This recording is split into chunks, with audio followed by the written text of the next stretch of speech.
Leshem Yahoud Kutchab Elichohu ou Shrinte. Alors, Baruch Hashem, il y a beaucoup de demandes. Donc ça fait plusieurs années que je fais ce document, mais on a beaucoup de demandes pour les Shovavim. Donc, Baruch Hashem, les gens prennent ça au sérieux. Ça, c'est magnifique. Donc, je vais essayer de commenter. Donc, normalement, ce document-là, il sera en link dans les commentaires. Je sais pas, donc vous pourrez le télécharger normalement avec peut-être d'autres documents aussi. Voilà, donc ce qu'on va faire, c'est qu'on va le parcourir ensemble et je vais essayer d'expliquer en fonction du document, d'expliquer un peu comment ça fonctionne. Donc déjà, il faut savoir que bah, donc Shovavim, c'est 6 semaines, parfois c'est 8, là c'est 6. Donc ça commence le 12 janvier, ça termine le 18 février. Donc c'est de la paracha Shmot à la paracha Mishpatim. Donc si vous prenez la première lettre de chaque paracha, vous aurez Shovavim. Le pshat, c'est qu'en fait, Dieu, il y a un pasouk, Dieu, il dit à ses enfants, Chouvou, etc., revenez vers moi, Shovavim, Chouvou Banim Shovavim, donc revenez voir les enfants, les galopins, voilà. Et en fait, la Kabbalah a dit non, les Shovavim, ce sont les nitzot, les étincelles de sainteté qu'on a données dans la Klippa, et que, en fait, c'est le moment idéal pour les récupérer, puisque, le moment idéal de récupérer, puisqu'en fait, c'est ce qu'a fait Am Israël quand ils sont descendus en Égypte pour récupérer les cales, les 130 années où Adam Arishon a été cerné par deux monstres et ils l'ont poussé au Zera Levatala comme ça pendant 100 ans, 130 ans. Et donc toutes ces nitzot, en fait, qui sont celles d'Aram Israël, elles ont été récupérées petit à petit l'exil en Égypte, voilà, et le travail, etc. forcé. Bon, je rentre pas trop dans le détail. Oui, petit aparté, les non-juifs, s'il vous plaît, vous n'avez pas le droit d'écouter ce chiour, comme tous les cours de Torah. Si vous le continuez à écouter, moi je me suis dédouané. Sachez que vous aurez une punition du ciel, c'est une mise à mort du ciel. Voilà, je peux pas être plus clair. C'est une mitab des shamaïm. Vous aurez à rendre des comptes. Vous mourrez avant l'âge.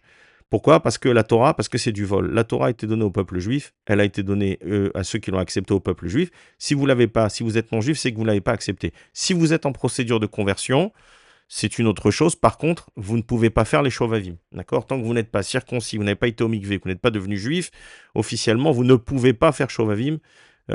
Écoutez, peut-être. Probablement, il y a pas, en principe, il n'y a pas de problème.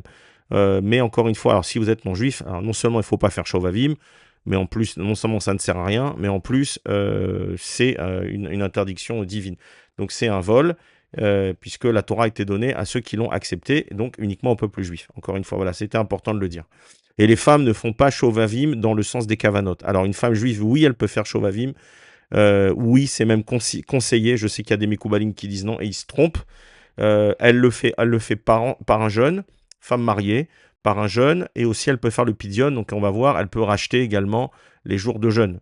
En donnant à la tzedaka, comme on va l'expliquer maintenant, d'accord? Elles ne font pas, elle peut faire mincha, c'est bien qu'elle fasse mincha ce jour-là aussi, puisque c'est la prière un peu, la prière centrale de Shovavim, c'est mincha, et qu'elle fasse également donc ce qu'on va faire nous ici, voilà, sans kavanot. Les femmes ne font pas de kavanot, elles font pas tikkun chatzot, voilà, c'est pas dans leur, chacun il a un attribut, ça c'est pas pour les femmes. Mais par contre, je le répète, oui, c'est bien pour une femme et même il faut qu'elle fasse cela parce que les femmes aussi elles fautent et elles doivent aussi se nettoyer parce qu'elles ont des comptes à rendre. Voilà, donc ça c'était important à préciser.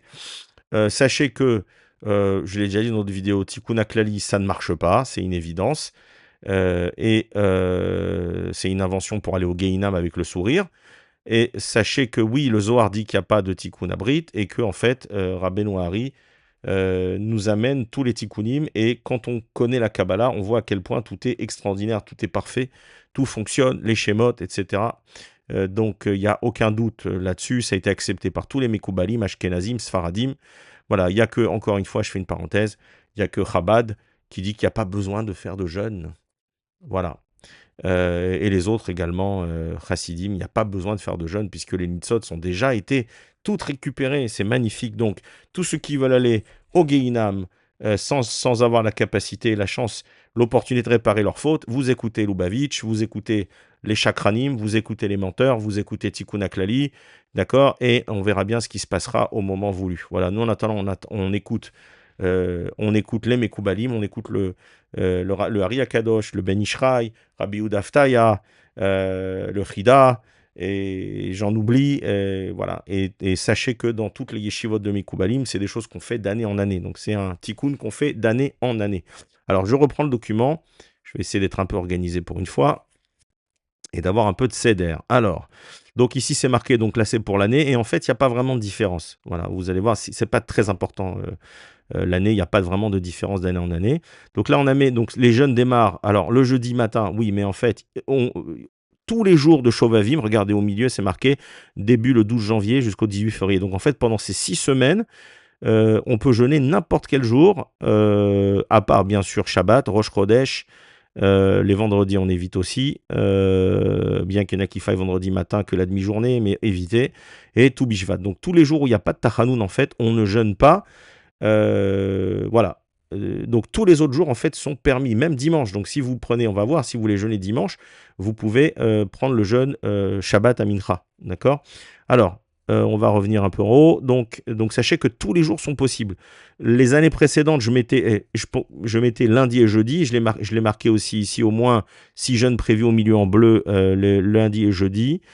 Pourquoi? Parce que comme on est une génération malheureusement qui est faible, bien que la Torah ne change pas, et donc les lundis et les jeudis, ce sont des jours plus durs. Il y a plus de din le lundi et le jeudi, puisque ça représente le Rolama Yetzira. Bref, et donc c'est pour ça que c'est les jours où la Torah, et on lit la Torah, c'est pour adoucir le din. Donc en fait, c'est des jours où supposément, enfin, d'après, je pense, les Mekoubalim récents, il y a plus de dureté, il y a plus de din à l'ématek, à adoucir. Donc, si vous pouvez prendre plutôt un lundi ou un jeudi, c'est bien, ou les deux, c'est encore mieux. Mais encore une fois, tous les jours sont OK.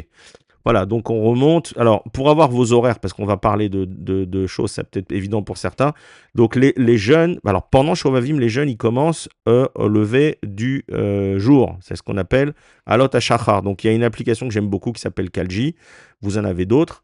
Très, très bonne application. Si ce monsieur m'écoute, j'adore son application. Ça serait bien qu'il enlève la paracha de Breslev et de Lubavitch. S'il pouvait le faire, ça serait une très grande bracha pour lui. Et ça me permettrait que le peuple juif ne faute pas dans cette Avodazara. Donc, voilà. Donc, on suit. Alors, comment ça se passe? Donc, normalement, pendant l'année, pour éliminer un karet, d'accord, c'est-à-dire un retranchement de la neshama, il y a plusieurs types de carettes, il y en a 36, plus le Rambam en a rajouté, mais globalement on sait que les carettes sont des choses très graves, et ça va être, attendez, je regarde si tout marche, bon, ça a l'air de fonctionner. Donc le carette, ce sont des choses, ce sont les avérotes les plus graves, puisque carette c'est les mêmes noms que keter. Et donc, ça veut dire qu'en fait, on est sorti du système en fait des 10 sphirotes de la Gdusha, et on passe Ras Shalom dans la Klippa. Donc, en fait, la personne qui a un karet, d'ailleurs, elle devient un rachat. Et vous voyez que rachat et Esser sont les mêmes lettres. Parce qu'en fait, au lieu d'appartenir et d'avoir une interaction sur les 10 sphirotes, Esser 10, elle devient un rachat, elle devient donc elle appartient maintenant aux 10 sphirotes de la Klippa. Dieu nous en préserve, le Hamana Itzlan. Donc la personne a un karet, on va en donner quelques exemples, et tant que le karet n'est pas réparé, et on va voir comment on répare, alors à ce moment-là, elle est excommuniée évidemment, et surtout, si elle meurt et qu'elle n'a pas réparé, et qu'elle n'a pas au moins fait tchouva ne répare pas. Tchouva, c'est déjà pour éviter une partie de la punition. Alors à ce moment-là, Dieu nous en préserve, c'est une cascade de punitions, les unes pires que les autres. Il y en a qui disent c'est un nettoyage, c'est aussi une punition et un nettoyage.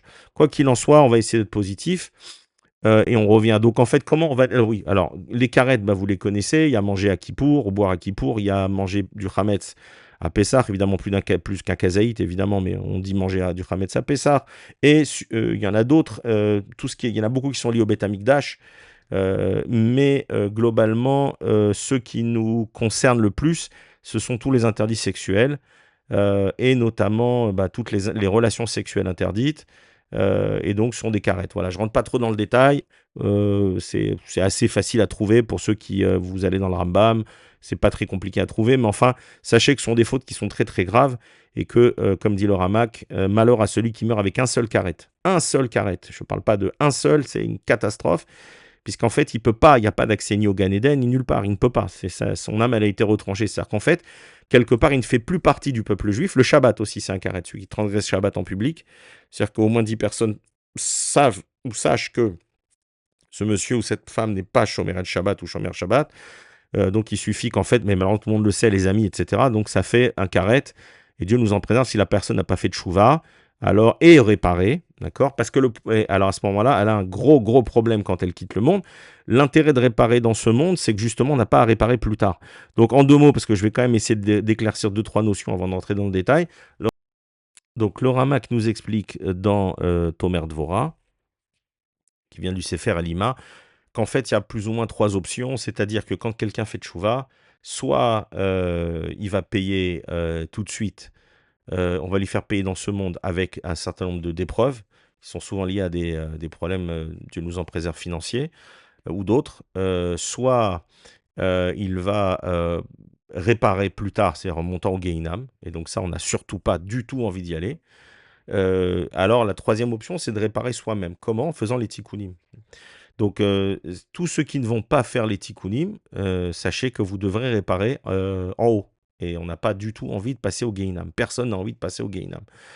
Donc, voilà ce que les Mekoubalim ils nous enseignent. On va revenir maintenant sur voilà, sur le document. Donc, ce qu'on veut, c'est réparer dans ce monde. Alors, je vais être clair, il y a une marloquette, c'est pas si clair. Là, c'est pas très clair. Je veux pas vous démoraliser, mais je suis honnête. Il y a des opinions qui disent que les Shovavim ne sont valables que dans ce monde. C'est-à-dire pour éviter justement qu'on nous envoie des catastrophes, des épreuves, Dieu nous en préserve, pour réparer. Donc en fait, il y en a qui disent que uniquement ceux qui font les tikkunim comme le préconise Rabbeinu Hari, et ce que moi je vais vous montrer, c'est pas ce que préconise Rabbeinu Hari complètement, c'est ce que le Ben Ishraï a adapté, et d'autres comme le Rabbi Udaftaya, etc. Donc il y en a qui disent que ça c'est uniquement et que ça fonctionne pas dans le monde futur, c'est-à-dire quand on part de ce monde. J'ai parlé avec des rabbinim, il y en a qui disent que on ne sait pas, qu'il faut faire confiance aux Mekoubalim de notre génération et qu'au moment venu, quand on sera jugé, bah, il faudra voilà, appeler, on pourra appeler les Mekoubalim qui ont sorti, qui nous ont adapté cela. Et Bezrat Hashem, moi en tout cas, je pense que ça devrait marcher. C'est mon opinion personnelle, ça vaut rien du tout. Parce qu'aujourd'hui, dans notre génération, faire 84 jours de jeûne d'affilée, même si on va le voir, c'est aussi pas des combines, mais sont des arrangements que nous ont préparés les Mekoubalim. C'est très très très compliqué. Voilà, dans notre génération, c'est très compliqué. Maintenant, celui qui peut faire les tikkunim tel qu'on va le montrer, c'est-à-dire vraiment la formule la plus dure, alors là, heureux dans ce monde, dans le monde futur. Donc, comment ça se passe? Donc, je vous l'ai dit, vous pouvez jeûner tous les jours. Hein. Encore une fois, aucun problème, vous pouvez jeûner tous les jours, sauf que les jours où on ne fait pas Tachanoun. Évidemment, Shabbat, Rosh Chodesh, tout Bishvat, normalement qui tombe aussi dans la période, en général. Voilà. Alors, on jeûne. Donc, comment on fait? En fait, il y a plusieurs étapes. Donc, en fait, nous, on va faire la version qui est maintenant la plus développée auprès des yeshivot de Mekoubalim. Donc, on va dire que c'est déjà le minimum du minimum. Voilà, c'est ce qu'on nous a allégé. Donc, on va prendre un tikkun. C'est-à-dire, un tikkun, c'est un type de faute, ça va être un jeûne. Ok. Donc, en rouge, c'est marqué mincha. Pourquoi? Je vais vous expliquer. Ensuite, on doit prendre, donc on doit faire un tikkun, une faute, donc on fait un jeûne. Tout ça, c'est à chaque fois pour une faute. Voilà, un type de faute. Donc pour ça, il faut un jeûne. Et troisièmement, il faut racheter les jours manquants. Donc chaque tikkun nécessite un certain nombre de jours un certain nombre de jeûnes et qu'on rachète avec la tzedaka. Donc, alors par exemple, d'où ils sortent, on va voir par exemple, donc Zera Levatala, attendez, je vais peut-être aller un peu plus bas. Voilà, on va voir si j'y arrive. Voilà, on a ce document. Donc ça vient de Rabbeinu Hari qui nous explique en fonction des fautes le nombre de jours de jeûne qui y correspondent. Pourquoi? C'est des schémotes, c'est des noms qui sont abîmés, c'est des choses kabbalistiques. Donc lui, il sait comment on répare, il comprend. Il s'est tout expliqué dans le Sharuach HaKodesh. Celui qui comprend la Kabbalah, il n'a aucun doute, il ne se pose même pas de questions. C'est tellement clair, c'est tellement évident et c'est terrifiant d'ailleurs. que voilà, il y a celui, comme disait Baba Saleh, celui qui comprend la Kabbalah, il a pas de doute, il a pas de question. Voilà. C'est ceux qui comprennent pas, qui ont jamais touché, qui se permettent d'ouvrir leur bouche.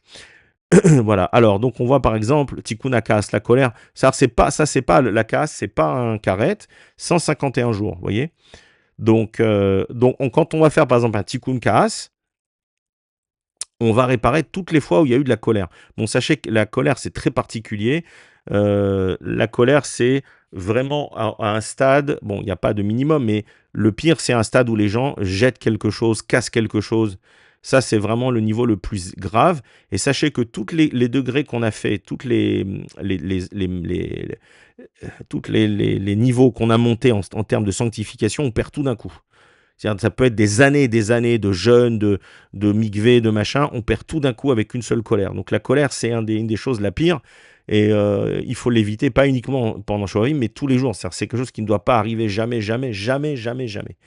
C'est un des choses, c'est vraiment, voilà, on dit, c'est celui qui se met en colère, c'est comme si il était Ovdei Avodazara. Il faisait de la Avodazara. Pourquoi? Parce qu'en fait, toute la Gdusha, toute la sainteté, elle passe de l'autre côté. Donc en fait, quand vous donnez de la lumière à l'autre côté, bah, c'est vous servez l'autre côté. Donc c'est la Avodazara. Donc c'est le même principe que quand on se prosterne.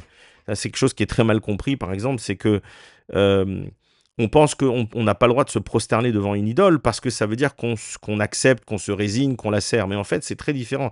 C'est quand un juif, il mishtachave, ou Coréa, quand un juif il se prosterne, il fait descendre du Hormakif, il fait descendre une lumière très très forte, très très très forte. Et donc, si on se prosterne devant quelque chose qui n'est pas kadosh, qui n'est pas saint, alors automatiquement, il va donner cette lumière-là aux forces de l'autre côté, à la Sitra Hara. Et donc voilà, en fait, le véritable. Alors les deux sont vrais, c'est aussi vrai. Quand on dit Mordechai ne voulait pas se mishtachaver devant, ne voulait pas se prosterner devant Haman, c'est aussi parce que, évidemment, parce que c'est aussi l'exemple, etc. Mais c'est aussi parce qu'il ne veut pas lui donner de kohar, d'énergie, de hormakif, de lumière. Le hormakif, c'est la lumière la plus forte, plus que le horpnimi.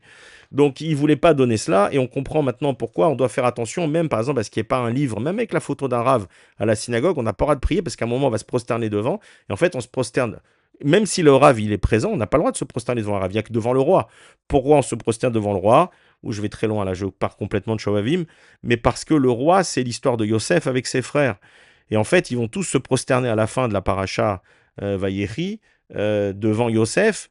Pourquoi? Parce qu'en fait, lui, il représente la sphira d'Yesod, eux, ils représentent d'autres choses, et donc, en fait, à ce niveau-là, ils représentent les autres sphirotes, et les sphirotes, elles vont aller maintenant, les Hashpia, vers le Yesod. Donc, c'est des choses kabbalistiques, si vous voulez, mais en fait, ça a un sens, c'est logique.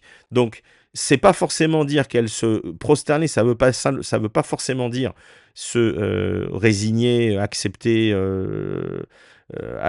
ouais, vous m'avez compris, mais ça veut dire aller amener du shefa, amener de cette lumière à, à la chose ou à la personne à laquelle on va se prosterner. Donc c'est pour ça qu'en fait, c'est des choses qui sont kabbalistiques, qui ne sont pas forcément bien intégrées. Voilà, donc le tikkun hakaas, vous comprenez l'idée. Donc en fait, dans nos actions, soit, c'est simple, c'est que soit à chaque fois qu'on fait des commandements positifs, on va aller donner des forces, tenuos d'Elohim, on va donner des forces aux côtés de la Kedusha, à notre côté droit, entre guillemets, qui va venir se bagarrer pour nous et qui va être notre général, voilà, Kadosh Baruchou, dans le sens Elohim, pour ceux qui comprennent. Et quand on va transgresser un commandement négatif, on va donner des forces au côté gauche, c'est-à-dire aux sigim, aux forces de l'impureté, donc à nos ennemis. Donc voilà, donc voilà par exemple pour le Tikkun Akaz, donc c'est 151 jeunes. Alors après, bon, tous les autres Tikkunim, on va pouvoir les faire en une fois. En général, on se réserve la dernière semaine pour faire ce qu'on appelle nous le vrai Tikkun Aklali. C'est un Tikkun, ça n'a rien à voir avec Breslev, Baruch Hashem. C'est-à-dire qu'en fait, parce que si vous regardez, on a 15 128. Ça représente l'équivalent des 248 mitzvot, des commandements assez qu'on n'a pas réalisés, d'accord, ou sur lequel on a fauté, qu'on a transformé, j'arrive plus à lire, mais je crois que j'avais mis 61 jours de jeûne à la place, parce qu'il y a une gematria, on verra ça peut-être après. Et si je dis pas de bêtises, mais en fait, tous les autres qui sont pas moins graves, hein, toutes les autres tikkunim, on va les faire en une fois. Par exemple, on va faire Shabbat, on va faire Kaas, on va faire l'orgueil aussi, on va faire les Nédarim, les gens qui font des vœux et qui les tiennent pas. Mais même si ça encore, il faut aussi, enfin ça c'est encore autre chose, c'est pas uniquement suffisant ça. Si vous avez fait des donations, des choses comme ça que vous les avez pas payées, il faut les payer. Le tikkun ne changera pas le fait que c'est en plus de rembourser déjà ses dettes. Première chose. Bon, ensuite, il y a le tikkun des parents, du respect des parents, ça c'est 26 jours de jeûne. Bon, maintenant, je reviens sur les... Ils sont tous importants, hein, tout est important. Mais je reviens sur ceux qu'on a dans les tikkun ayesod qui sont liés à la brite, qui sont liés aux fautes sexuelles. Donc, par exemple, voilà, alors on les a en bas en général. Voilà, tikkun, shirvat zachar, euh, alors 84. Non, pardon, excusez-moi. Tikkun avon shirvat zera, moi j'ai un tout petit écran, donc par rapport à vous, moi j'ai un tout petit écran, c'est pas évident. Tikkun avon shirvat zera levatala vekeri. Donc ça, c'est tout ce qui est semence en vin, c'est 84 jours. Il y a des raisons pourquoi. Il y a même un safek, il y en a qui disent 5 fois 84. Le minimum, c'est 84 accepté. Si vous pouvez faire 5 fois 84, c'est encore mieux. Sachez maintenant que tout l'argent que vous allez donner, ça ne va pas chez moi, tout l'argent que vous allez donner pendant les Shovavim, en général, ça c'est personnel, j'ai remarqué que Dieu il vous envoie de l'argent en extra avant la période de Shovavim, justement pour les utiliser. C'est assez extraordinaire. En général, c'est une période où on fait plus d'argent un peu avant, justement pour pouvoir payer les tikkunim. Et si c'est pas le cas, sachez que tout ça, ça va revenir, Bezrat Hashem, puisque le but, c'est de faire un tikkun à Yesod. Yesod, c'est la sphira, bah, ça représente Yosef. C'est le cheminement par lequel tout va passer pour ensuite faire un Yechud Kutcha Bechu Shrinte, ceux qui comprennent tant mieux. Et donc, en fait, c'est un tsinor, c'est-à-dire qu'en fait, c'est un tuyau. Donc, toutes les fautes de la brite, elles vont bloquer le tuyau.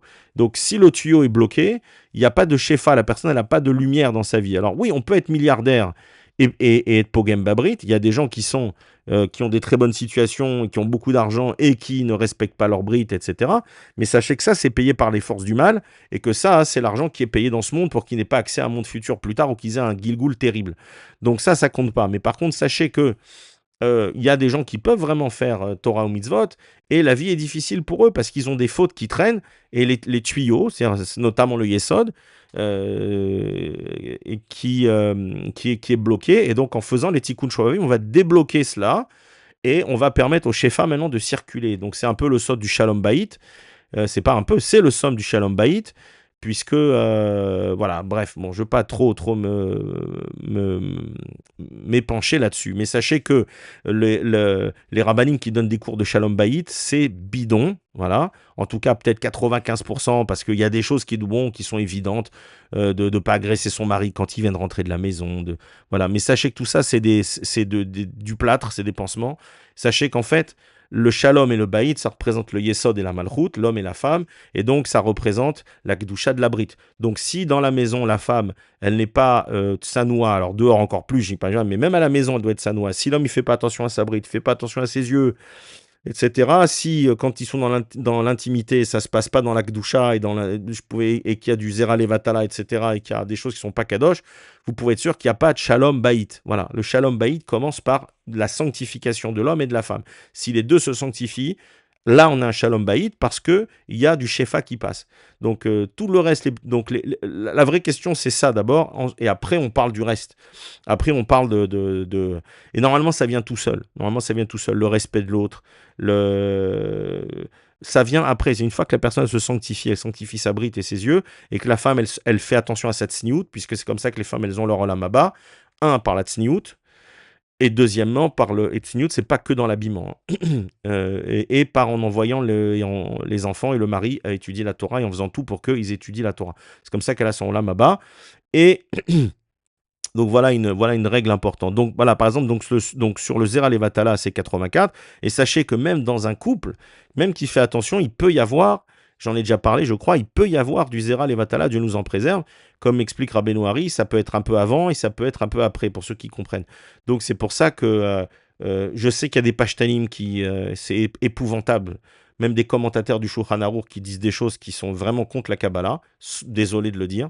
Mais Alpi Kabbalah, une relation maritale qui est vraiment cachère, c'est un minimum de préparation. Je suis obligé d'être un peu graphique.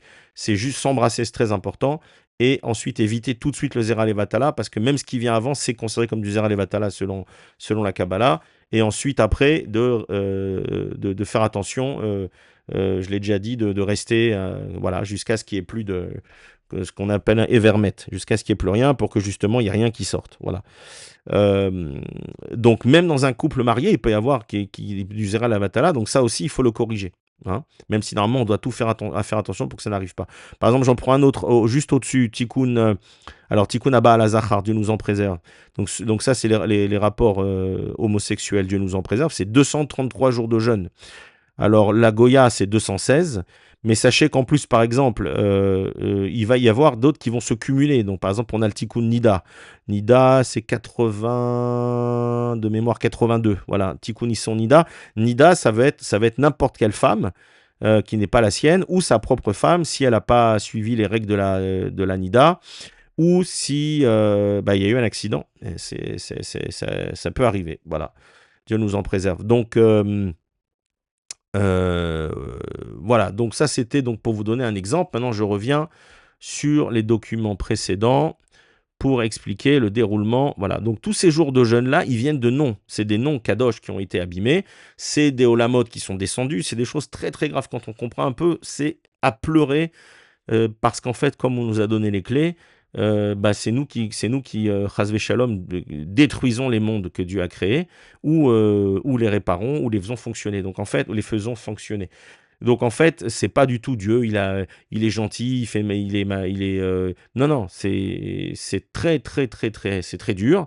Et donc il faut le, voilà pourquoi c'est pour ça que le Hari Akadosh nous donne les explications et la manière de réparer tout cela. Voilà. Ah, évidemment que c'est pas facile. Donc c'est peut-être pour ça que le Zohar dit que on peut pas, parce que quand normalement, selon Rabbeinu Hari, quand il dit par exemple 200 et quelques jours de jeûne, ou 326 je crois pour Ishatish, celui qui a été avec une femme juive mariée, bon, allez, normalement c'est 326 jours de jeûne consécutifs. Donc on s'arrête le Shabbat, on s'arrête vendredi avant Shabbat et on reprend tout de suite après Shabbat. Voilà, ça c'est 326. Voilà, donc imaginez un peu la difficulté, c'est-à-dire qu'en fait, si vous, quelqu'un qui a fait tchouva, si vous cumulez toutes les fautes, c'est des années de jeûne. C'est des années de jeûne. Donc c'est pour ça que je pense que le Zohar, il nous dit que c'est pas réparable. Voilà. Donc de là à passer à des années de jeûne à Tikkun Klali, bon, alors regarde, je ne vais plus en parler parce que c'est tellement ridicule. Voilà, c'est donc continuons. Alors, donc comment on fait? Alors, chaque tikkun nécessite maintenant un certain nombre de jeûnes, on l'a dit. Peut-être je vais vous faire un peu ce que Rabbeinu Hari dit, et ensuite on va revenir. Voilà, là c'est ici vous avez une explication qui vous explique comment on peut faire. Alors ça c'est l'idéal. Ça c'est, enfin, on va dire. L'optimal, vous avez compris, c'est les jours de jeûne qui sont vraiment consécutifs, dans lesquels on s'arrête que Shabbat, Rosh Chodesh, les fêtes, etc. Et on reprend tout de suite. Voilà. Par contre, ici, il nous explique, ça, c'est d'autres Mekoubalim qui ont déjà allégé, mais c'est encore pas la formule que nous on prend, mais c'est bon de savoir. Ceux qui peuvent le faire, Chazak ou Baruch. Alors, par exemple, un jeûne de 2 jours et 2 nuits consécutives compte pour 27 jeûnes. Donc, 3 jours compte 40 jeûnes. D'accord? Donc, en fait, si vous faites 3 jours, vous avez fait déjà 40. Donc, par exemple, quelqu'un, Dieu nous en préserve, qui a été avec une femme juive mariée, il en a 326, si je ne dis pas de bêtises. Donc, déjà, il en a fait 3, ça fait 3 jours de jeûne, hein, évidemment, sans boire et sans manger. Consécutif, ça fait 40 jours. Donc, il faut faire le compte. Voilà. Celui qui arrive à faire ça, extraordinaire. Franchement, extraordinaire. Nous, voilà. Alors, donc, vous avez compris. Donc, 2 jours, c'est 27 jours de jeûne. 3 jours, c'est 40 jours. Vous lirez ça tranquillement. C'est très bien expliqué. Nous, on va revenir à la formule, on va dire, la minimale que le Ben Ishraï nous a ramené, Baruch Hashem. Et donc, comment on fait? Donc, nous, on va faire un jour de jeûne. Pour tous les tikkunim, pendant Shoravim, on fait un jour de jeûne. Et en fait, le nombre de jeûnes, normalement, qu'on devait faire, on va le racheter par le prix d'un repas. Le prix d'un repas, je vais expliquer ici, je vais essayer de descendre. Voilà. Le prix d'un repas, on nous explique qu'en fait, le Ben Ishraï nous explique que on va prendre le prix d'une pita ou d'un pain. On va dire un repas basique le plus simple. Voilà. Ça va être l'option minimale. Là, on est dans les minima des minima dans tout. On ne peut pas descendre plus bas que ça. Donc, Moi, j'ai vu en Israël, par exemple, un paquet de 15 pitotes, ça coûte 15 shekels. Donc, ça fait 1 shekel 50 la pita. Vous rajoutez un peu de beurre ou une pâte à tartiner. Voilà, on va dire on a arrondi à l'équivalent de, je sais pas moi, 65 cents de dollars. Ou voilà, où ça doit faire dans les 230, 240 shekels au totalité. Et donc, vous multipliez donc ici, j'ai mis ici pour Zera Levatala, le plancher minimum serait de 55 dollars. C'est ce qui est à peu près accepté dans les yeshivot. Il y a de mes Koubalim, il y en a qui vont vous dire plus, il y en a qui vont vous dire moins. Globalement, le minima du minima, ça serait, on va dire, 65 cents par repas, donc multiplié par 84. Donc, un jour de jeûne, et à Mincha, je vais vous expliquer, on va donner maintenant le pidion, on va racheter son nefesh. Pourquoi? Parce que le nefesh, il est dans la klipa, il est dans les forces du mal, parce que c'est un karet. C'est un retranchement. Donc, quelque part, c'est comme une libération d'otage. C'est une rançon. Voilà.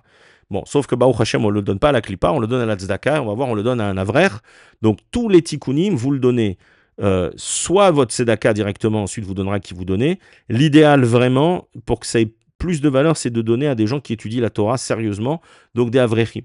Donc, en Israël, il y en a. Il y a plein de kolélim, c'est pas ça qui manque. Bachur Yeshiva, c'est celui qui n'est pas marié. Et Avrer, c'est celui qui est marié, qui étudie la Torah toute la journée. L'idéal, c'est à des Avrim parce qu'ils ont des familles à soutenir et qu'en même temps, ils étudient la Torah. Donc, le plus haut niveau, et ensuite, je peux vous dire que tous les Avrim, ils sont pauvres. Hein, c'est pas, puisque c'est un choix de vie et donc, ils ont besoin d'argent. Donc, ça, vous pouvez vous renseigner. Il y a des kolélim un peu partout. Ceux qui n'ont pas de kolélim, moi, j'en connais plusieurs. Il y en a un qui est très bien sur Jérusalem où je connais vraiment tout le monde. Baruch Hashem, et je sais où l'argent va, et ça va vraiment chez les Avrechim qui étudient. Donc si vous voulez, je vous donne les infos, vous appelez, vous pouvez faire des paiements pour votre pidion, etc. Si vous n'avez pas, l'idéal, on va en parler, c'est de le faire à Mincha le jour même. Si vous, ce qu'il faut, il y a une prière à dire en disant, voilà, ça c'est mon pidion, donc je vais faire mon jour de jeûne, ça va être mon pidion, 84 jours de jeûne. Si vous n'avez pas à le donner tout de suite, vous dites, bon, vous le mettez de côté, ça marche, mais il faut le donner rapidement. Voilà, donc ça fonctionne. Et si vous pouvez le donner tout de suite, c'est encore mieux, mais encore une fois, ça fonctionne. Donc je reviens un peu en haut. Donc on a compris, Zera Levatala, donc on va faire notre 84 jours de jeûne, ce qu'on appelle le tikkun pad. Pad, c'est 84. C'est pour ça que ça s'appelle pad. Et vous verrez que souvent, tous les tikkun shovavim, ils sont présentés comme tikkun pad. C'est-à-dire tikkun Zera Levatala, tikkun yesod, donc c'est la même chose, c'est-à-dire c'est le tikkun abrit, réparation de l'abrit, du yesod, parce que l'abrit, ça correspond, le yesod en haut, la sphirate à yesod, elle correspond à l'abrit. Et donc, tout est lié, puisque par la bride passe le zéra, passe la semence. Donc, en fait, en bas, c'est la semence. En haut, c'est le shefa, c'est la lumière divine. Donc, les gens bloquent quand ils ne respectent pas la bride. Mais je ne veux pas trop en parler, parce que c'est un peu ouvert, Internet. Voilà. Donc, par exemple, le tikkun nida, toute autre femme que la sienne. Donc là, c'est un jour de jeûne et 82, puisque c'est 82 fois un repas. Le problème, c'est que quelqu'un qui a été, par exemple, avec une femme juive sans mikvé, etc., donc pas sa femme, automatiquement, il est tombé dans la nida aussi. Voilà. Donc, il faudra aussi faire ce tikkun-là, vous voyez. Les chétiches, alors ça, c'est une catastrophe, c'est 325 jours de jeûne. Mishkav Zachar, homosexualité aussi, c'est une catastrophe, 233.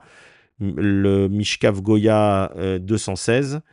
Il est marqué 216 ou 233, c'est une erreur, c'est 216. Voilà, je vais le corriger si Dieu veut sur le PDF, mais c'est 216, pas 233. Ensuite, tout le reste, vous avez la liste qui est attachée. Alors, voilà, vous avez compris l'histoire du repas. Maintenant, on va essayer de rentrer un peu dans le détail de comment on fait la chose. Donc, en fait, la veille, donc imaginons qu'on jeûne un lundi, d'accord, qu'on choisisse un lundi. Donc en fait, la veille, c'est-à-dire dimanche, à mincha de dimanche, je vais marquer là, donc à mincha de dimanche, vous devez prendre le jeûne sur vous. Voilà, pendant la Hamida, à la fin de la Hamida, vous avez dans vos sidurim, vous avez un texte, je l'ai mis ici, un jeûner, donc à la fin, vous devez indiquer que vous allez prendre le jour de jeûne pour le lendemain. C'est valable pour tous les jeûnes, sauf les jeûnes obligatoires. Les jeûnes obligatoires, il n'y a pas besoin de dire je vais jeûner demain, ils sont automatiquement dans le ciel inscrits, donc il n'y a pas besoin de le faire. Par contre, tous les jeûnes que nous faisons personnellement, d'accord, ceux-là, si vous ne l'avez pas pris, ça ne sert à rien de jeûner, ça ne sert à rien, il faut l'avoir pris la veille. Donc, dans la tfila de Mincha, vous avez, encore une fois, après le Kain Etzar, je vous ai mis ici le paragraphe. d'accord? Pour ceux qui l'ont pas, donc vous pouvez l'imprimer. Mais normalement, dans le Sidour, un que j'adore, qui est Avodat Hashem, euh, qui est un des meilleurs sidours pour les pashtanim, qui est magnifique parce qu'il y a plein de choses. C'est un très bon premier degré pour avancer un peu plus dans la compréhension de la Kabbalah. C'est très très bien, c'est un très bon sidour. Euh, alors vous avez le texte après Eloka Netzor. Donc là, en fait, qu'est-ce qu'on dit? On dit je m'apprête demain à Kadosh Baruch Hu à jeûner, voilà, mais fais en sorte que mon jeûne soit accepté, etc. Et en fait, comme ils ont cachot de Verot. Non, attendez, je me suis peut-être trompé. Non, c'est ça. Mais c'est pas le même texte. Ok, donc c'est pas le même texte que dans le Sidour. Ok, dans le Sidour, il est un peu plus complet. Donc prenez celui du Avodat Hashem, il est mieux. Ça, c'est si vous ne l'avez pas. Parce qu'en fait, je crois qu'il est même pas bon en fait celui-là parce que il vous donne pas la possibilité. Ça, je l'ai fait il y a plusieurs années. Donc il vous donne pas la possibilité en fait de casser le jeûne. Donc dans le Sidour Avodat Hashem, vous allez avoir la formulation suivante. Donc Dieu m'aide à jeûner, etc., etc. demain. Et si je peux pas jeûner pour une raison XY, la personne elle est vraiment très très mal ou quoi, alors on dira Mizmor Roi Hashem Lo Harsar, c'est le Mizmor qu'on dit Shabbat, notamment vendredi soir, et aussi par exemple, voilà, trouvé dans le Sidour, c'est le Mizmor qu'on dit avant le Kiddush Shabbat matin. Voilà, donc c'est facile. Et vous avez, à ce moment-là, vous pouvez casser le jeûne sans qu'il y ait de faute, sans qu'il y ait quoi que ce soit sans qu'on mais vous pouvez pas casser le jeûne si vous n'avez pas d'abord préparé l'éventualité. Donc il faut vraiment prendre le texte qu'il y a dans le Sidour et non pas celui que je vous ai donné. Il va falloir que je le corrige, Bezrat Hashem. Mais en plus, il va falloir voilà, dire la phrase, dire ce mismor en entier pour que vous ayez le droit de casser le jeûne. Mais encore une fois, il faut demander à Dieu de vous aider à pas avoir à casser le jeûne. Donc toujours un jeûne qu'on prend personnellement. Il y a par exemple ce qu'on appelle Kippour Katan, qui était une très bonne coutume des Sfaradim, qu'on a abandonné, que les Ashkénazim ont repris, et que c'est une coutume magnifique. C'est-à-dire qu'en fait, c'est de jeûner la veille de Rosh Chodesh. Et en fait, les Mekoubalim, ils disent que celui qui fait cela, même les Rishonim, ça répare en fait les fautes de tout le mois. Donc les Ashkénazim, il y en a plein, pourquoi Kippour Katan? Parce que c'est un petit Kippour. Donc ils ont même un petit sidour que je vous recommande d'acheter si vous le trouvez. Et vous pouvez, même si vous n'avez pas de communauté qui le fait, vous pouvez jeûner toutes les veilles de Rosh Chodesh.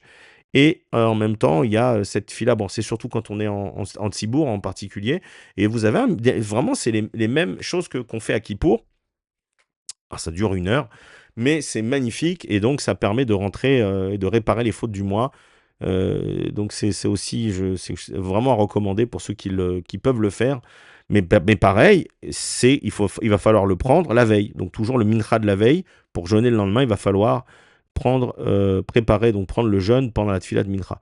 Donc, je vous l'ai expliqué. Donc, les jeûnes, ils commencent à Alot HaShachar, d'accord? Ils commencent donc au lever du jour. Donc, je vous ai dit, vous prenez Kalji. Et ils terminent, alors, Atset HaKochavim, c'est-à-dire, ils terminent à la sortie des étoiles. Il y en a qui vont sortir 20 minutes après la Shkia. Je ne conseille pas de le faire. Il y a une différence d'environ 10 minutes. Même si c'est des coutumes, il y en a même qui font ça pour les jeûnes obligatoires, à part Kippour.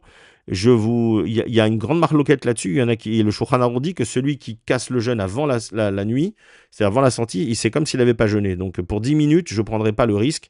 Donc vraiment, vous attendez la fin de la nuit pour pouvoir sortir le jeûne, même si la formulation dans le Sidour, c'est je jeûnerai demain jusqu'à Arvit. Voilà, je vous recommande vraiment d'attendre jusqu'à la sortie des étoiles. Vous avez les horaires dans les applications pour voir comment on fait. Donc, on prend le jeûne la veille. Ensuite, on va faire... Alors, un mincha maintenant. Alors, attendez, je vais essayer de bouger ça. Ça marche moins bien que tout à l'heure.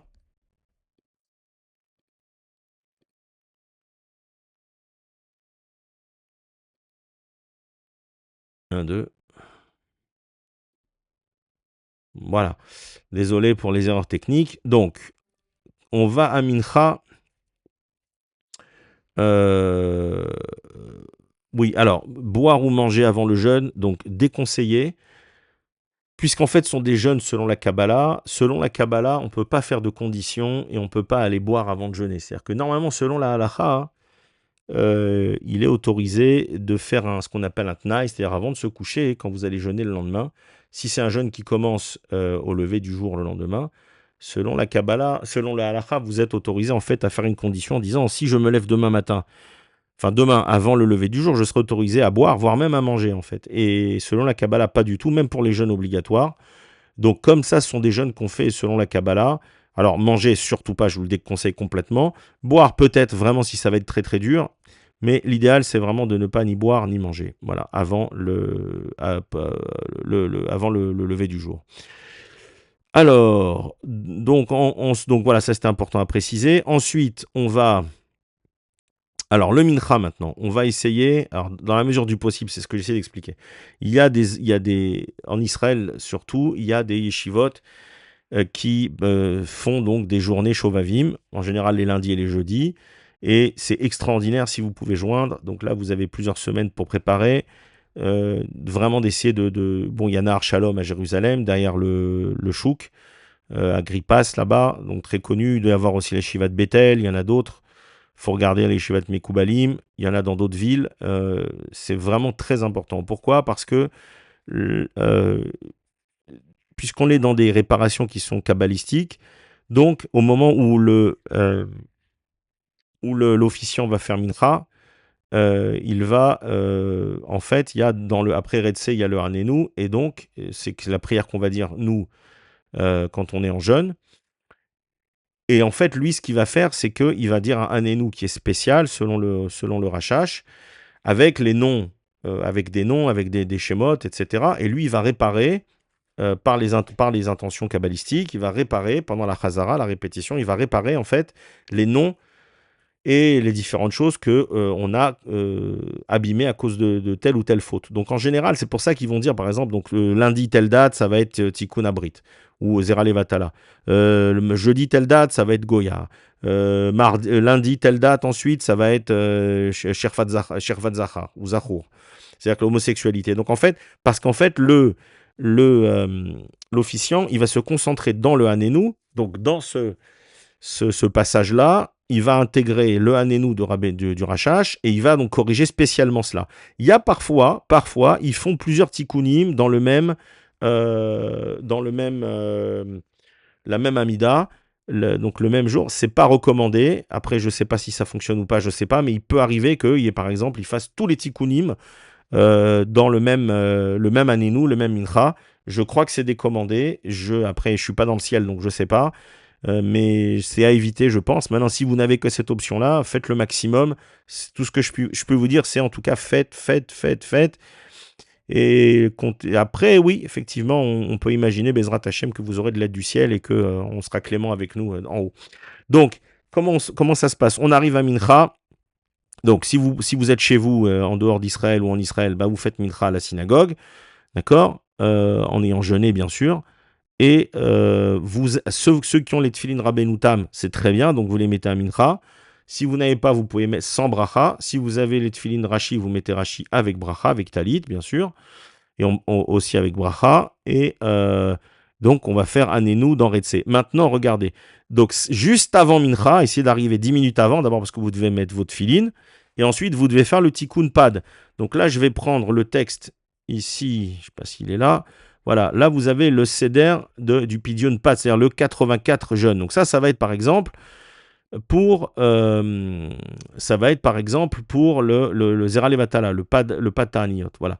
Donc là, vous avez un texte à lire, donc avant Mincha, et vous allez dire maintenant, je donne mes 84, l'équivalent des 84, ou même là, il dit même Hamisha Paramim, pour ceux qui veulent faire 5 fois. Encore une fois, une fois 84, c'est accepté. Il y en a qui disent 5 fois parce qu'il y a d'autres raisons, je ne rentre pas dedans. C'est encore mieux. Et donc, vous allez maintenant dire, voilà, à partir du moment où vous dites, voilà, ça c'est dédié à mon pad, ça c'est mon petit coup de nefesh. Ça, à partir de là, c'est bon. Maintenant, l'argent, encore une fois, je vous ai expliqué, il va falloir ne pas tarder à le donner. Je reviens là-dessus. Voilà, donc on a fait le tikkun avant Mincha, on commence Mincha. Dans Mincha, vous devez faire le Hanenu, voilà, donc qui est après Retsé. Donc vous devez faire le Hanenu. Si vous n'avez pas tout ce que je vais vous donner maintenant, vous faites le Hanenu normal.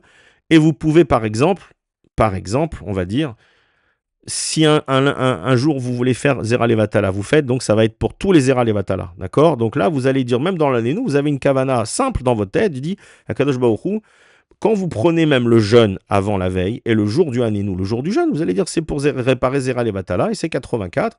Vous avez la Kavana, c'est déjà extraordinaire, d'accord? Maintenant, le lendemain, un autre jour, vous faites Nida, vous allez pareil avoir la Kavana quand vous prenez le jeûne, de dire ça sera pour Nida, et pour faire un tikkun nida, et quand vous ferez votre tikkun, ça sera papad, ça sera 82, je crois, pas 84, et vous ferez également dans le hanénou, de simple, vous ferez également dans votre tête que c'est pour récupérer la faute du Zeralatala. Bien sûr qu'il faut faire tchouva, ça c'est évidemment qu'il faut que je le précise, il faut pleurer, il faut faire tchouva, il faut dire que vous ne recommencerez plus jamais, jamais, jamais, et que vous regrettez ce que vous avez fait, ça c'est les lois du Rambam, tout le monde les connaît.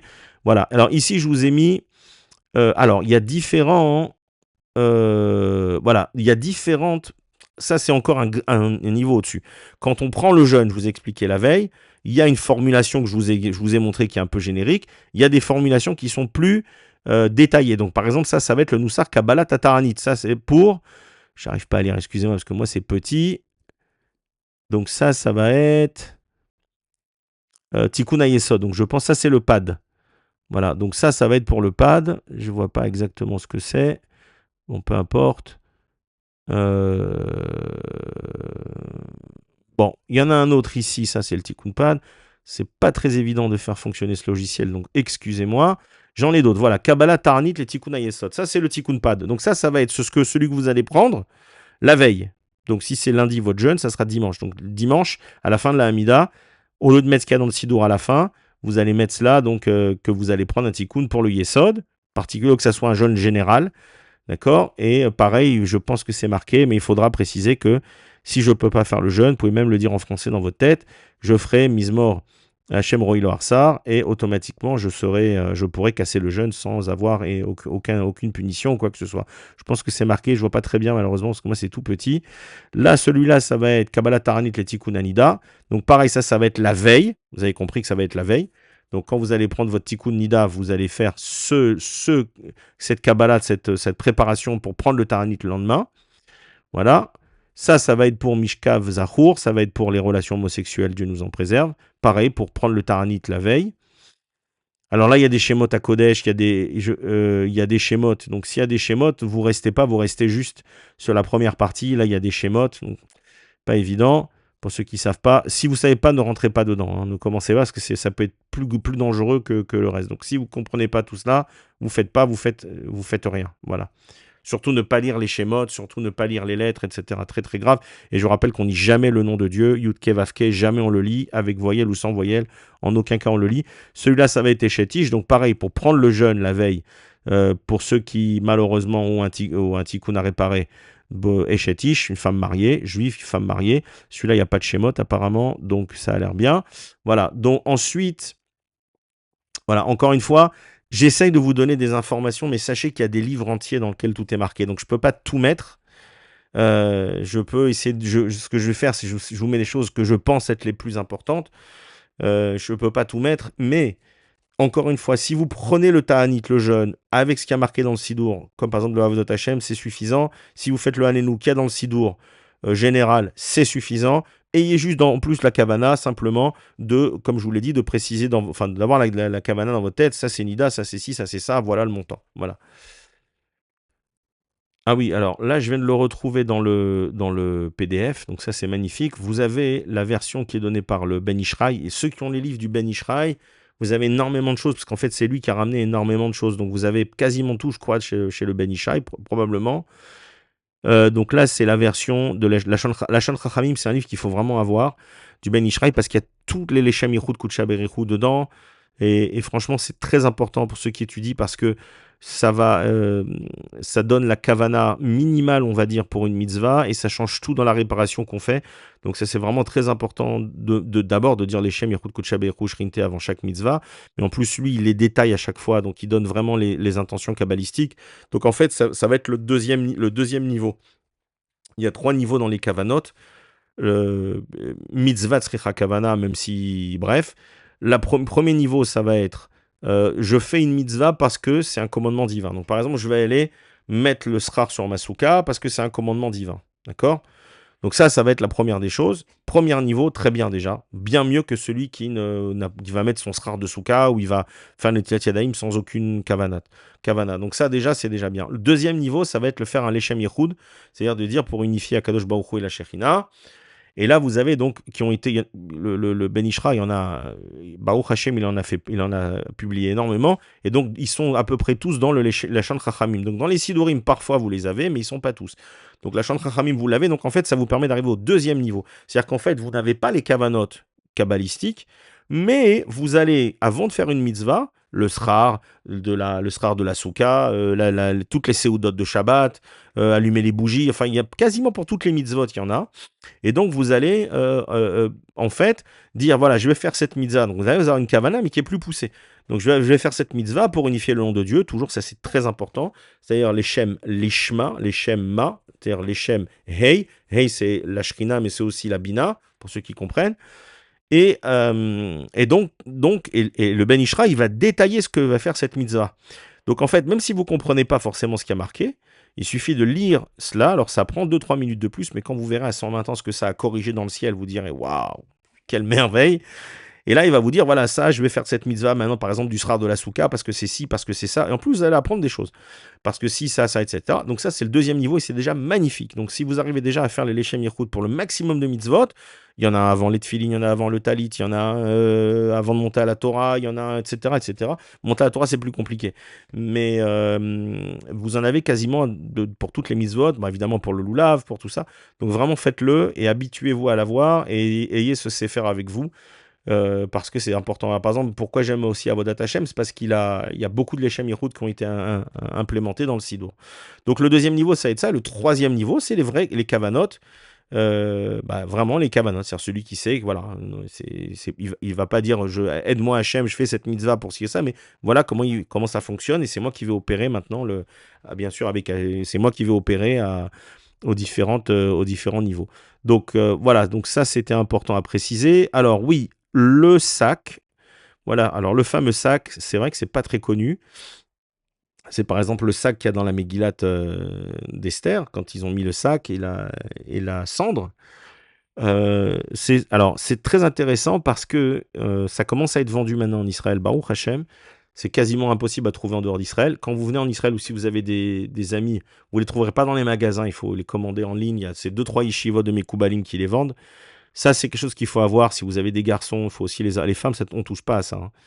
Hein. Ça, c'est un sac en aise. Un aise, c'est la chèvre, ça. Je rentre pas trop dans le détail. C'est en fait une ceinture qu'on met autour de la taille, donc sur la chair directement. Ça picote un peu, c'est le but.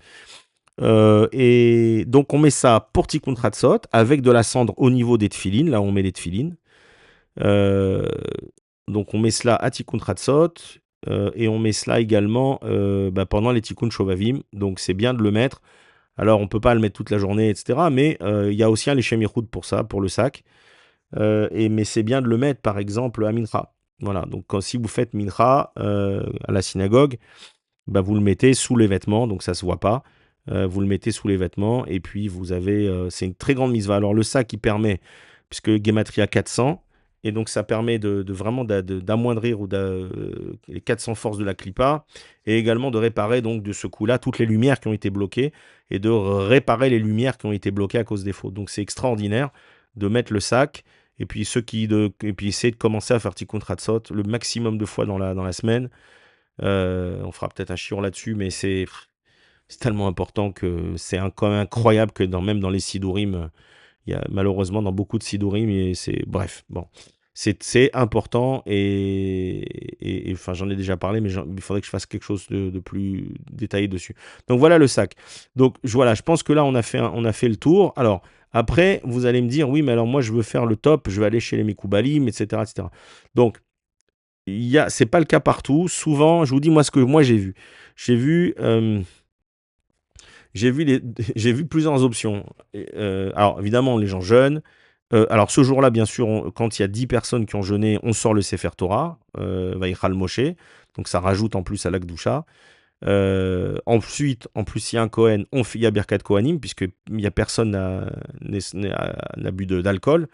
Et on connaît le problème des Kohanim la dangerosité d'un Kohen qui a bu de l'alcool et qui fait la Birkat Kohanim.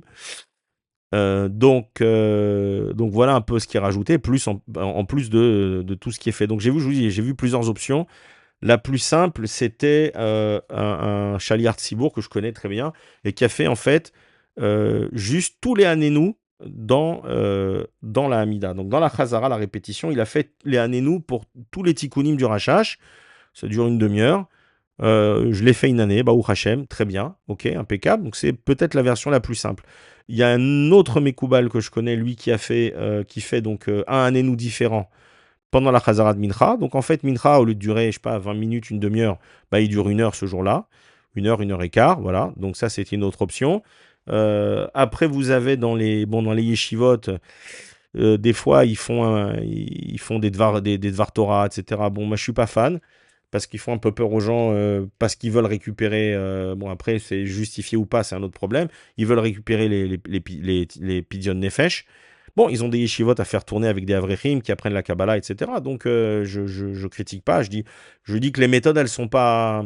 Ils font un peu peur exprès pour que les gens payent. Bon, d'un autre côté, ils leur rendent service aussi parce que des fois, les gens, il faut les pousser et à 120 ans, ils les remercieront. Ce qu'éviter 6 mois de Gehinam, la vérité, ça vaut bien 2 ou 3 000 shekels. Il n'y a aucun problème, si ce n'est plus. Et la version que j'ai vue depuis quelques années que je trouve extraordinaire, alors ça c'est un trip, c'est un rave à côté de Jérusalem.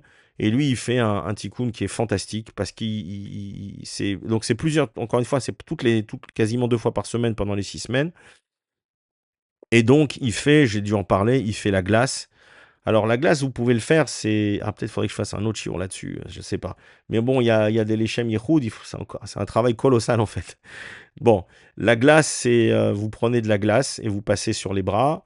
Il y a une shrita aussi, un tarnégol. Donc, il fait aussi une shrita pour une kapara, comme à Kippour.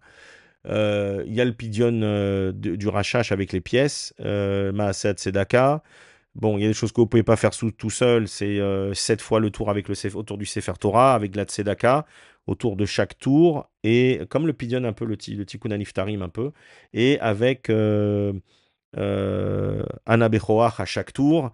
Euh, voilà, ça c'est très très fort aussi. Ensuite, il y a euh, les bougies, les Srout Yosef Hatzadik qui représente le Yesod. Donc en fait, c'est là où on pogem, c'est là où on fait les fautes. Ça représente la Sfirat Yesod. Lui, il est Bechinat Merkavat Yesod. Donc en fait, c'est là qu'on a fait le plus de dommages, même si c'est partout en fait.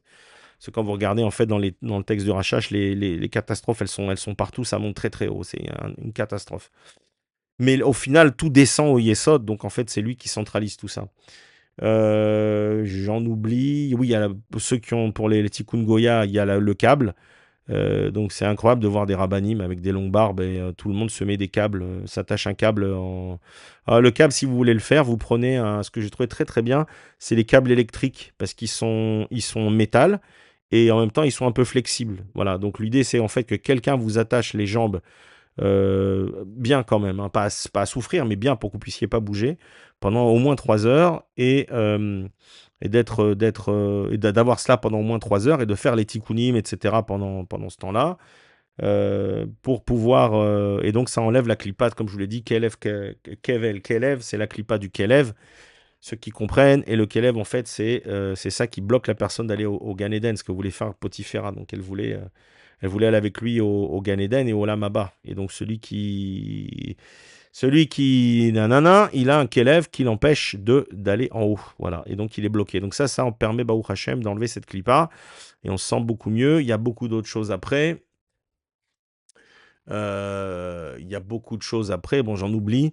Encore une fois, il y a plein de sfarim, donc je peux pas tout scanner, je peux pas tout mettre. Donc voilà, et de toute façon, tout ce que vous faites, tout ce que vous allez faire, c'est bien. Ça sera pris en compte, Baruch Hashem. Parlez à Hachem, dites-lui voilà, je fais ce que je peux avec ce que j'ai, même s'il sait. Et pleurez, faites chouva. Je recommence plus, je retombe plus de sang, je retombe plus là-dessus. Et prenez des plans. Il faut des plans aussi. Il faut préparer des plans parce que bon, là où vous savez que vous tombez, il faut prendre un plan, savoir comment vous allez arrêter ça, comment vous allez. Il faut annoncer votre plan à Hachem. Donc, il chouva, elles sont simples, vous les connaissez. D'accord. Donc, on a le vidouille. On a voilà, la tchouva, le vidouille, et puis le fait de ne pas recommencer, de ne pas reprendre jamais, de ne pas retomber sur la faute. Alors ensuite, je ne vais pas rentrer dans les halachot, dans les halachot tchouva. Alors, mais bon, ce que je voulais quand même dire, c'était que dans tous les cas, l'idéal quand même, c'est quand même les cavanotes du rachach en plus. Donc c'est pour ça que ceux qui peuvent venir faire un voyage en Israël, une semaine, 2 semaines, c'est de l'argent. Mais encore une fois, tout ça, ça vous sera rendu parce que normalement, si vous le faites bien, les tsinor, euh, les tuyaux du Shefa qui ont été bouchés, ils vont se réouvrir Bezrat Hashem. Bon, je garantis rien, moi je suis rien, mais de ce qu'expliquent les Mekoubalim, ça devrait. Moi personnellement, je l'ai vu plus d'une fois, donc c'est incroyable. Moi personnellement, je l'ai vu. Je l'ai pas fait pour ça, mais je peux vous dire que Baruch Hashem, euh, oui, oui, oui, je l'ai vu. Donc euh, c'est vraiment extraordinaire. Et je l'ai vu pour moi et je l'ai vu pour d'autres personnes. Voilà. Alors, oui, un point que je voulais peut-être préciser, c'est alors est-ce qu'il faut le faire une fois une fois pas dans une vie? Alors sachez qu'il y a plein de choses que nous expliquent les Mekoubalim. La première, c'est que d'abord, on ne sait pas ce qu'on a fait dans les réincarnations précédentes, les Gilgulim précédents. Donc souvent, vous pouvez par exemple avoir des gens, Dieu nous en préserve, des gens très religieux qui meurent très jeunes de Mita Meshuna. C'est-à-dire que vraiment, c'est un carré. C'est-à-dire ils meurent d'un accident de voiture, ils sont noyés. Ça serait ce qu'il a pour l'accident de voiture. Ça serait Henek pour être noyé. Chas Shalom, ils peuvent brûler dans un incendie, Srefa. Et donc, en fait, ils sont partis dans ce monde, ils sont partis dans un Gilgoul précédent avec des carrettes, et après, c'est les contes de Dieu, mais ils peuvent revenir et ils doivent réparer cela. Donc, ça peut être aussi une des manières de réparer. Et du coup, comme ils n'ont pas réparé, alors après, ça, c'est les contes divins, donc ils peuvent, Dieu nous en préserve, mourir d'une mort comme ça violente qui représente l'herba mitot beddin. Donc, comme on ne sait pas ce qu'on a fait dans les Gilgolim d'avant, on fait systématiquement cela parce qu'on fait tous les tikkunim. C'est-à-dire qu'on fait, même ceux qui n'ont pas fait des rapports homosexuels, etc., on le fait tous. Pourquoi? Parce qu'on ne sait pas ce qu'on a fait. En tout cas, au moins une fois, toutes les choses dont on est sûr qu'on n'a pas faites. Voilà. Dans cette vie-là, en tout cas. Pour au moins déjà enlever les xérotes, les décrets qui auraient pu être pris dans cette incarnation. Ensuite, on est responsable quelque part des autres neshamot qui sont dans la même grappe, c'est-à-dire dans la même branche en fait. Et donc vous pouvez avoir des gens qui eux ont fait ces fautes-là et qui mettent en péril toute la branche. Donc en faisant cela également chaque année, eh bien on va réparer la branche dans laquelle on est attaché et donc puisqu'on est tous arrivés Mzelazé, on est tous dépendants les uns des autres et en plus de ça, non seulement ça va éviter qu'il y ait des xérotes sur les différents déchets, mais en plus, ça peut amener d'autres à faire tchouva. C'est-à-dire qu'il y a un type qui se trouve à l'autre bout de la terre, un juif, et lui il va faire tchouva parce que vous avez fait tikkun shobavim. C'est ça qui est extraordinaire. J'avais un rave qui disait quand tu vas à 120 ans, on va te dire que tu as Chazak ou Barour pour la synagogue que tu as montée à, je sais pas où, à Dallas. On dit, mais j'ai jamais été à Dallas. Ah, elle va dire si, parce que justement, voilà ce que tu as fait. Alors, lui, il parlait des tfilotes. Les tfilotes que tu as fait, elles ont permis voilà, de monter un Bet Knesset à Dallas. Mais en fait, c'est la même chose pour le Shohem, c'est peut-être même encore plus fort. C'est qu'il y a des gens qui vont faire tchouva à l'autre bout de la terre parce qu'ils sont simplement nishmatiquement dans la même racine que nous. Ça peut être des membres de la famille, pas forcément, et ça peut être des étrangers, entre guillemets, mais grâce à votre tikkun, eh bien, on va faire profiter d'autres juifs et on va avancer vers la Géoula. Donc, c'est une raison pour laquelle on le fait, les Mikoubalim le font et on le fait chaque année et on refait la totalité des tikkunim chaque année. Voilà. Après, le problème d'argent, je sais que c'est compliqué parce que les montants que je vous ai donnés sont des montants à minima. Donc, et même à minima, si vous faites un jour de jeûne par semaine, ça fait 50 et quelques dollars fois 6, ça fait déjà 300-400 dollars. Et ça, on est déjà dans le minimum du minimum. Mais par contre, quand vous commencez à faire le Nida et le Eshetish, etc., donc ça va chiffrer. Là, j'ai pas de réponse à vous donner. Moi, ce que j'essaierai de faire personnellement, c'est au moins le pad chaque mois, pardon, au moins le pad, c'est-à-dire le 84, de faire à chaque séance. Maintenant, sur les fautes que vous savez, alors c'est un peu contradictoire ce que je vais dire, donc ne prenez pas mes paroles à la lettre. Par contre, sur les fautes que vous savez que vous avez faites, euh, il faut vraiment payer le montant qui est demandé. Ça, c'est vraiment important. Si vraiment vous êtes bloqué, etc., je suis pas ni Mikoubal, ni Posek, ni quoi que ce soit. Bah, là, écoutez, voilà, dites à Hachem, je sais pas moi, quand vous faites, vous donnez votre montant pour quelqu'un qui a été par exemple une Hachetich 300 et quelques 325, ça fait une grosse somme. Et ben vous dites voilà, ce que je peux donner, mais il faut vraiment se faire mal. C'est-à-dire il faut pas la jouer radin, il faut se faire mal. Donc si vous pouvez donner, je sais pas moi, 100 euros par exemple ou 100 $, à la place de 350, ben, vous donnez un peu plus, 120, 130. Encore une fois, c'est mon avis, ça vaut rien. Et vous dites Hachem, voilà, c'est ce que je peux donner. S'il te plaît, fais que ça compte comme si j'avais racheté exactement le montant du tikkun Zahar ou du tikkun, etc., Nida ou peu importe. Voilà, après, je suis sûr qu'il y a des Mikoubalim, s'ils m'entendent, qui vont pas être d'accord avec moi, je le comprends tout à fait. J'essaye de me mettre à la place de tout le monde. C'est beaucoup d'argent, mais encore une fois, c'est rien par rapport à ce qu'il faut, à ce que, c'est rien à côté de ce qu'on va payer plus tard, et c'est surtout rien par rapport aux réparations qu'on cause, aux réparations qu'on va opérer. Donc je vous dis pas de tordre les lois, c'est pas ce que je vous dis. Je vous dis essayez de payer le maximum, ne prenez pas les minima que je vous ai donnés. Si vous avez les moyens, prenez pas les minima, prenez le prix d'un repas, vous multipliez ensuite par le nombre de jeunes. Si un repas, bah, vous mangez pour, je sais pas moi, 15 euros par jour, bah, c'est 15 euros. Voilà. Et normalement, c'est plus qu'un repas. Mais bon, là, on fait qu'un repas parce qu'en fait, c'est 2 repas par jour et ensuite il y a Arvit. Donc Arvit, il compte pas puisqu'on sera plus dans le jeûne et donc il y a que le repas du jour en fait, soit le matin, soit de l'après du lunch. Donc ça fait qu'un repas. Voilà, donc si vous pouvez prendre plus, ne vous inquiétez pas, Hachem vous les renverra, c'est pas un problème. Le Shefa devrait revenir si Dieu veut. J'ai vu des gens passer à côté de la mort, Baruch Hachem, pendant le Corona, qui étaient très malades, qui devaient y passer, qui avaient fait les Kshorim juste avant, et des miracles, ils sont passés. Donc encore une fois, c'est lié, pas lié. Tout est Chasdei Hachem, bien sûr, mais voilà, c'est une période extraordinaire pour essayer pour réparer. Et essayer de prendre l'habitude d'année en année de le faire parce que c'est bien pour vous, c'est bien pour amener la Géoula, c'est bien pour les autres juifs. Et je crois que c'est Avatrinam. C'est-à-dire quand on fait quelque chose en plus, quelqu'un qui sait qu'il n'a pas fait toutes ces fautes-là, ou pas toutes, et qui va faire ces fautes, par exemple, il a déjà fait un cycle une année et qui va recommencer une année pour les gens qui sont pour les autres juifs qui sont là, qui auraient pu faire toutes ces fautes-là. Je crois que ça, c'est vraiment l'amour du peuple juif, plus que d'aller distribuer des pizzas à des gens qui, voilà, enfin, vous voyez ce que je veux dire, soi-disant les actes de chesed qui veulent rien dire. Donc une journée de jeûne, payer de sa poche, etc. Ça, c'est vraiment ça sera compté comme Gunot Rassalim en plus, c'est sûr. Voilà, je pourrais parler longtemps, je vais m'arrêter là. Je pense que j'ai à peu près tout dit. Bah, écoutez, bon jeûne et puis bonne réparation Bezrat Hachem, que ces Shovavim, Bezrat Hachem nous apporte la Géoula et s'il faut encore attendre, bah, on attend et on est là et on continue et on est Eved Hachem et on avance. Pardon, j'ai oublié de vous dire que, oui, dans tous ces tikkunim-là, très important, essayez d'aller au mikvé, avant Mincha. Donc,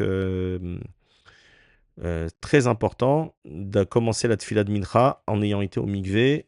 Euh, voilà, ça c'est vraiment quelque chose d'important. Il y en a même qui rajoutent d'allumer des bougies, qui rajoutent d'autres sédakot, etc. C'est bon, voilà. Mais au moins d'aller au mikvé avant Mincha, mikvé, ensuite on met le sac. Voilà. Alors je vous dis à tous, bah, Shabbat Shalom, parce qu'il y a toujours un Shabbat qui vient et que le but c'est d'arriver au Shabbat. Donc dans tous les cas, que ce soit le Shabbat prochain ou le grand Shabbat, Shabbat Shalom à tous mes frères.